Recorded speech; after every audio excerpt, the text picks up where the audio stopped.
Pindala ja ruumala saab mõõta otseselt või kaudselt. Kaudsel mõõtmisel mõõdetakse pikkus ja arvutatakse pindala või ruumala. Pindalaühik on seega pikkusühiku ruut ja ruumalaühik on pikkusühiku kuup. Vaatame näiteid. Võtame aluseks pikkusühikute teisendamise skeemi.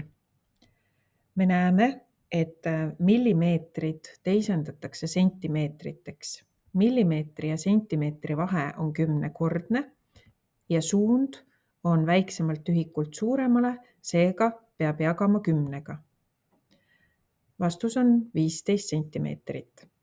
Kui me tõstame pikkusühiku ruutu, siis tuleb ruutu tõsta ka see kordus millimeetri ja sentimeetri vahe. Ehk siis 10 ruudus on 100 ja seekord ei jagame mitte 10-ga, vaid 100-ga. Saame vastuseks 1,5 ruutsentimeetrit. Kui aga pikkusühik tõstetakse kuupi, tuleb ka millimeetri ja sentimeetri vahe tõsta kuupi. Ehk siis 10 kuubis on 1000, jagame 150 1000-ga ja saame vastuseks 0,15 kuupsentimeetrit. Vaatame veel ühte näidet. Kilomeetri ja meetri vahe on 1000-kordne.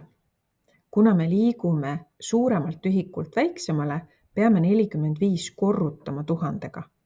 Saame 45 000. Kui aga meil on vaja teisendada ruutkilomeetrit ruutmeetriteks, tuleb võtta 1000 ruutu. 1000 korda 1000 on miljon. See tähendab, et me peame 45 korrutama miljoniga ja paneme lihtsalt sama palju nulle lõppu, kui miljonil on. Kui aga tuleb teisendada kuupkilomeeter kuupmeetriks, siis tuleb meil see vahe võtta kuupi. Ehk siis 1000 korda 1000 korda 1000 on miljard. Ja me peame korrutama 45 miljardiga. Saame vastuseks 45 miljardit.